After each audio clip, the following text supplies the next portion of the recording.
Hey, what's up, everybody? Welcome to the SoCal Sports Dudes podcast. Jason Wynn here. Today, I want to talk about the NFL Coaching Carousel. This offseason, there were a number of vacancies around the league. Looks like each of those spots have been filled up. So we'll walk you through team by team, see how each of them filled that top spot. We'll start with the Chicago Bears. They hired Indianapolis defensive coordinator Matt Eberflus to the top spot. He replaces Matt Nagy, who former offensive coordinator with the Kansas City Chiefs, did a good job there his first couple of years, kind of leveled off there second half of his term there, but the Bears felt it was time to make a change, so they tag Eberflus as the top guy. Looks like he had a very solid run there as the defensive coordinator with the Colts. Bears have a strong history of being a defense-first type franchise, so we'll see if Eberflus can bring some of that magic he had when he was with the Colts over to the Bears. Denver Broncos hired Packers offensive coordinator Nathaniel Hackett. Maybe a little bit of a precursor there to a potential Aaron Rodgers move. Could connect the dots there and maybe see that happening. Someone that Rodgers has held in high regard in the past, so maybe that just will further add to it that maybe they make a move to get Rodgers from the Packers, who look like they're headed for a divorce there. Broncos also has a lot of draft capital, which maybe they can use to entice the Packers to make a trade with them. They also have some cap room, maybe sign Devontae Adams there. I mean, that would be something else there. And they already got some good weapons there on offense. If you add Rodgers to that, and with his guy Hackett, I mean, you're looking at maybe a pretty quick turnaround there for the Broncos. Miami Dolphins recently hired Mike McDaniel, offensive coordinator from the 49ers.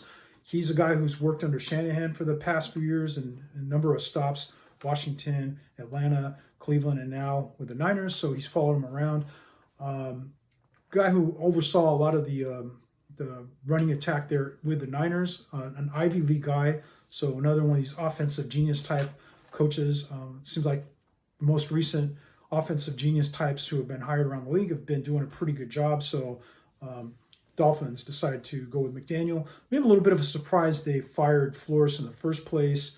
And when they did do it, you thought, okay, maybe they go with Jim Harbaugh with the University of Michigan connection he has with that owner. But they didn't go that route. They said, okay, we'll go with McDaniel. That's a little bit of a surprise hire, but I guess he's been a guy that's been highly regarded around the league. So Dolphins decided to go that route. New York Giants hired Brian Daboll, offensive coordinator from the Buffalo Bills. Had a solid run there the last few years, working with Josh Allen, has really brought Josh Allen along and into now him being one of the top players in the league. Guy who's been with Belichick in New England and with Saban at Alabama, so a guy who has good pedigree or a good resume. Now the Giants, looks like they feel optimistic that they got the right guy there. After moving on from Joe Judge, who, had kind of I guess not the greatest run in Giant history. So we'll see what Daboll can do with Daniel Jones. It looks like they're going to bring Jones back. Daboll had some success there in Buffalo with Josh Allen. I'm not saying that Daniel Jones is Josh Allen, but he's got some athleticism, maybe some untapped potential there that Daboll can bring out of him. Jacksonville Jaguars hired Doug Peterson, former Eagles head coach, to the top spot. Of course, they need to make a move there after moving on from the Urban Meyer experiment, which didn't work out so good. Doug Peterson, though, looks like a solid hire, a guy who won a Super Bowl, has also worked in the past under the Green Bay system and then with Philly under Andy Reid. So he knows has offensive background, especially a strong quarterback background, which I think will be something that the Jaguars will look forward to him being able to get the most out of Trevor Lawrence there, top pick in last year's draft. Well, I don't know how much Urban Meyer would have really been able to get out of Lawrence, but Peterson has been a quarterback whisperer, of course, being Brett Favre's former backup quarterback. He knows a thing or two about the position. Did a good job there in Philly. They, decided to move in a different direction after a couple years. But, you heard a couple other names there in Jacksonville. Maybe they're going to get Jim Caldwell, or you heard about Byron Leftwich. But they ended up going with Peterson, who, kind of interesting. They hired him interviewed him back in December. Now they finally hire him here a whole month later, and looks like they got the guy that they felt comfortable with. So the Raiders hired Josh McDaniels to their head coaching spot. Maybe a little bit of a surprise that they didn't keep Rich Bisaccia. Did a really good job with them after taking over the team after the whole John Gruden debacle. And steadied that ship, got them into the playoffs, and didn't get really, I don't think, real consideration there for the head coaching job, but did a good job for him. You could have said, all right, the players all got his back. The locker room was really behind him, but ownership being, who they have there, they decided to go a different route, bring over Josh McDaniels along with the director of player personnel from New England in Dave Ziegler. So you have that New England connection now coming over to the Raiders. McDaniels, of course, did have head coaching experience in the past when he was the Denver Broncos head coach. That was already, 10 years ago, though. So he maybe wasn't quite ready for the job at that time. Matured, you would think, since then, and maybe is more ready for that position now. Offensive guy who's done a great things there in New England, worked with Tom Brady, won multiple championships, so he comes with a strong track record. And maybe this time around he's more ready for it and can get the Raiders going in the right direction there.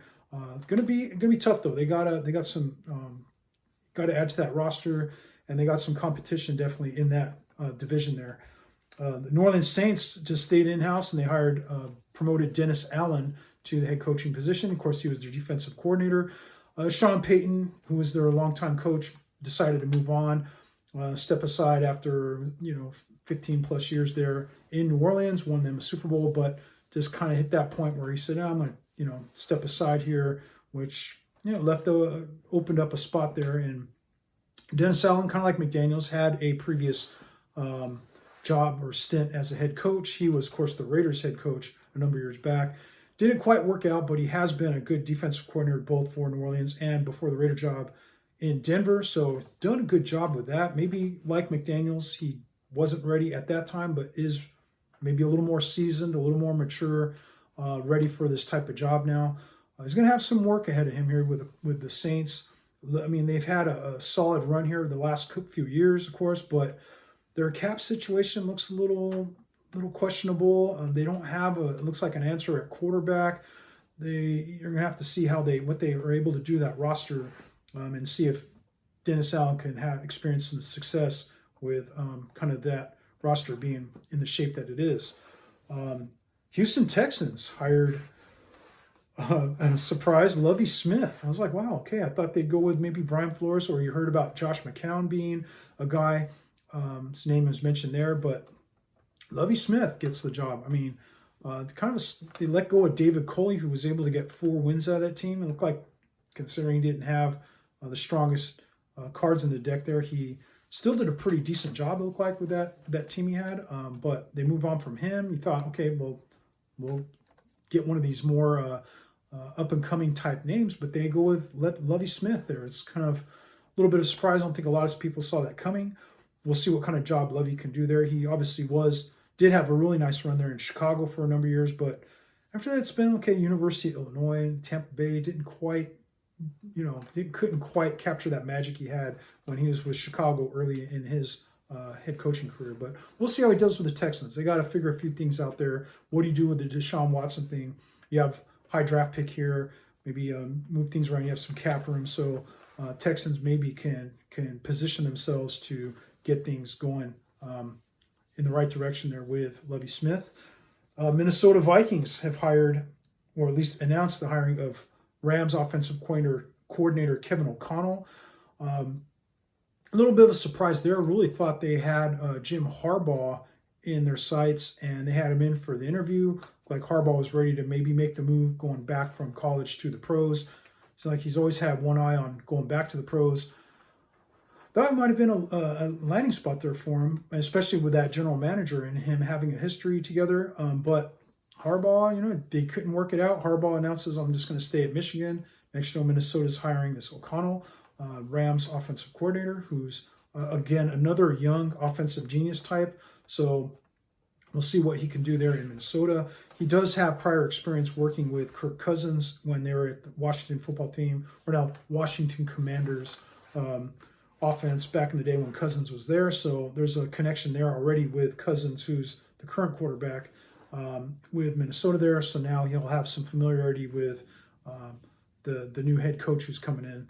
But we'll see what they can do there with O'Connell's. A little bit of a surprise. Zimmer did a good job there for a number of years, but I guess it was just time for them to move on from that and turn the page. And O'Connell's the guy they felt was the best fit for that spot. So, yeah, anyway, I just want to talk a little bit about the coaching carousel. I thought it was pretty fun, pretty interesting to see who goes where and what these teams, what they do to hire the next guy and which direction they want to take things, whether they go offense or defense. And also we'll have to keep an eye on which coordinators are brought on board to fill those various spots. So I know a couple have been filled, like Wink Martindale goes to the Giants as their defensive coordinator.